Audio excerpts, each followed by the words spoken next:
bien nous voilà pour la partie 2 concernant le libre arbitre est-elle l'œuvre de Jéhovah. Donc on avait vu qu'on ne peut se libérer de ce dont on n'est pas conscient. Donc là on va parler de l'histoire du corbeau et du renard. Sachant que les témoins de Jéhovah, en fait, je vais plutôt que parler du collège central, je vais parler de l'organisation de Jéhovah. Donc le corbeau, c'est vous, dans l'organisation, puis le renard, c'est les autres. Donc qui ne connaît pas l'histoire du corbeau et du renard? Eh bien nous allons l'écouter de suite.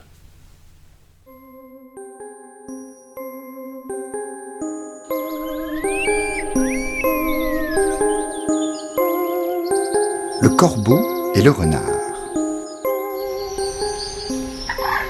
Maître corbeau, sur un arbre, perché, tenait dans son bec un fromage. Maître renard, par l'odeur alléchée, lui tint à peu près ce langage. Bonjour, monsieur du corbeau. Que vous êtes joli, que vous me semblez beau. Sans mentir, si votre ramage se rapporte à votre plumage, vous êtes le phénix des hôtes de ces bois. À ces mots, le corbeau ne se sent pas de joie. Et, pour montrer sa belle voix, il ouvre un large bec, laisse tomber sa proie. Le renard s'en saisit et dit « Mon bon monsieur, apprenez que tout flatteur vit aux dépens de celui qui l'écoute. Cette leçon vaut bien un fromage, sans doute. » Le corbeau, honteux et confus, jura, mais un peu tard, qu'on ne l'y prendrait plus.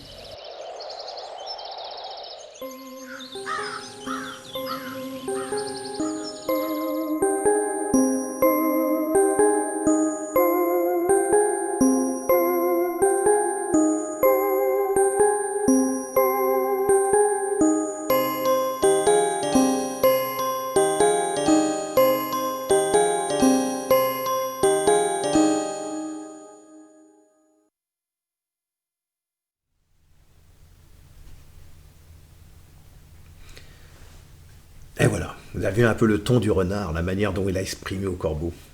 Une belle leçon d'histoire et de morale, parce que...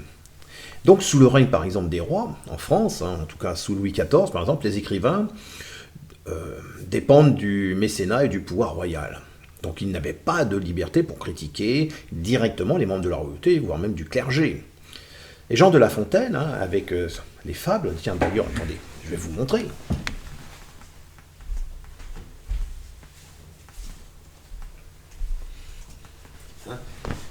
Et c'est ce qu'on racontait à nos enfants. Ces merveilleux, ces gros livres là comme ça. Vous voyez par exemple là on avait vous voyez, différentes fables et tout. Bon ce gros livre pour permettre de raconter à nos enfants, wow, ça va être génial et tout.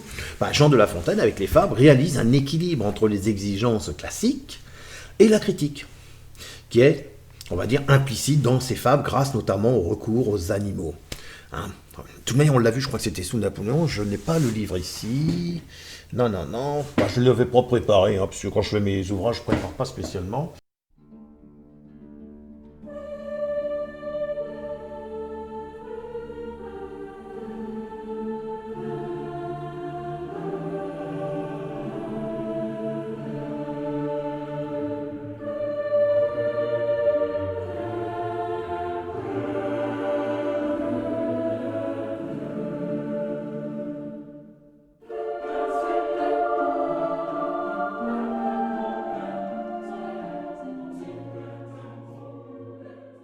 Donc maintenant que vous avez écouté le corbeau et le renard, vous avez à un moment donné, quand il dit, sans mentir, si votre ramage, donc la prédication, se rapporte à votre plumage, la tenue vestimentaire que demande l'organisation, vous êtes le phénix des hôtes de ces bois. Il faut savoir que le corbeau, il y a une émission qui a été faite, le corbeau est l'animal qui rentre dans le cadre des primates, comme le singe, voyez, parce que c'est un des animaux le plus intelligent parmi son espèce. Parmi tous les oiseaux, c'est le corbeau qui est l'animal le plus intelligent, à savoir. Par exemple, dans ce qu'ils montraient, des biologistes, ils montraient que le corbeau, lorsqu'une personne lui faisait du mal, ou tentait à lui faire du mal, il le gardait en mémoire sur 2 ans, 2 années. Et dit que cette personne se mettait un masque, parce que c'était avec ce masque-là qu'il avait fait du mal à un animal pour voir si l'animal allait le reconnaître, eh bien l'animal le reconnaissait et prévenait les autres. Attention, celui-ci est méchant. Et il est capable, dans une foule, de vous reconnaître. Et il est capable de le transmettre à ses petits. C'est incroyable, c'est impressionnant.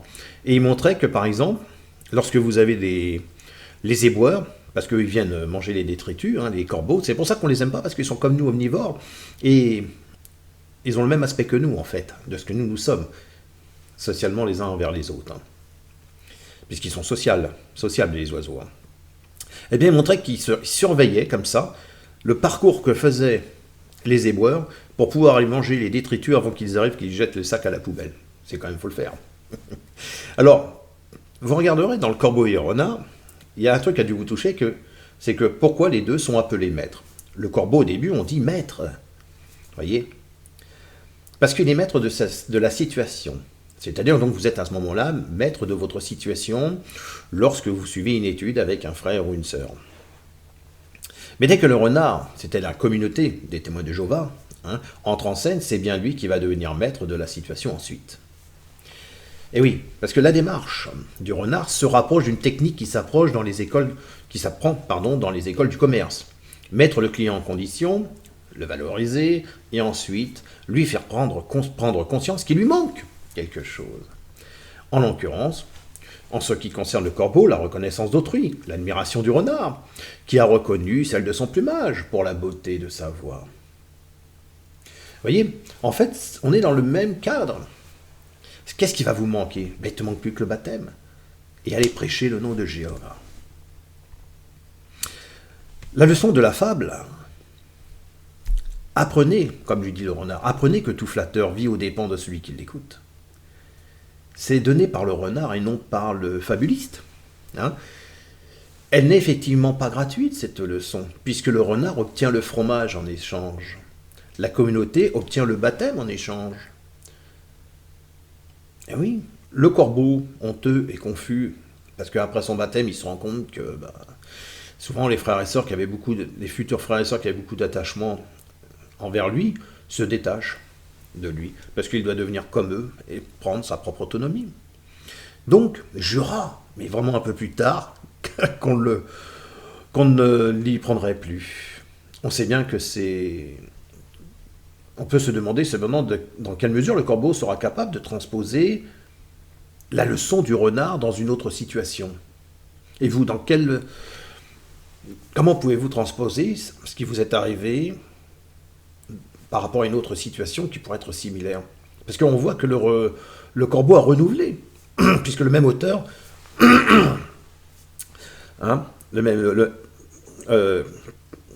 puisque le corbeau a renouvelé la même erreur.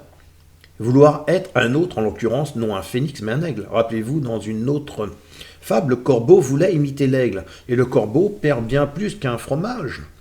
Il perd sa liberté. En vouloir, il était gros et gras. Et il a perdu sa liberté. Ou bien plus, vous allez,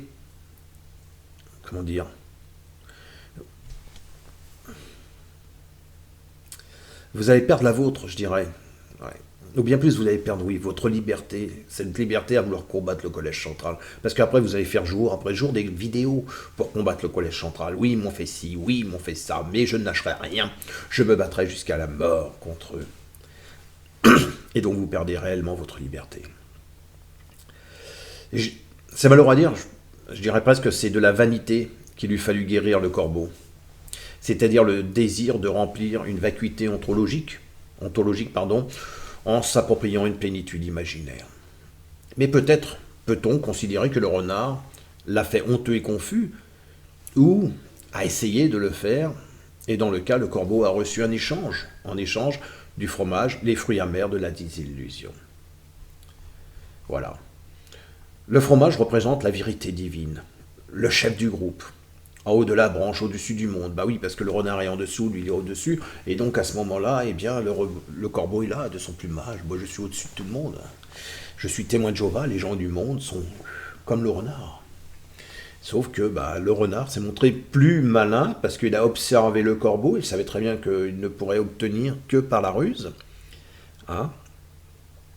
D'ailleurs, le renard est très rusé. Regardez, par exemple, un hérisson qui se met en boule avec ses piquants pour pas se faire attaquer. Quand le renard il vient, qu'est-ce qu'il fait? Il urine directement sur le hérisson. Avec la chaleur, lui, l'hérisson il a une réaction tout de suite à vouloir se protéger. Donc il se redresse et il se fait bouffer. Le renard, c'est peut-être le collège central. Quand vous vous êtes fait baptiser, hein, votre étudiant qui est responsable de votre étude, hein, puisqu'il est responsable de votre étude, il vous dit, dans l'ouvrage que j'avais déjà montré, que quand vous vous faites baptiser, c'est pour vous vouer à Jéhovah. Moi, je me suis voué à Jéhovah et non à une organisation. Et aujourd'hui, cette organisation, eh ben, quand vous arrivez au jour du baptême, eh ben, vous attendez un autre son de cloche.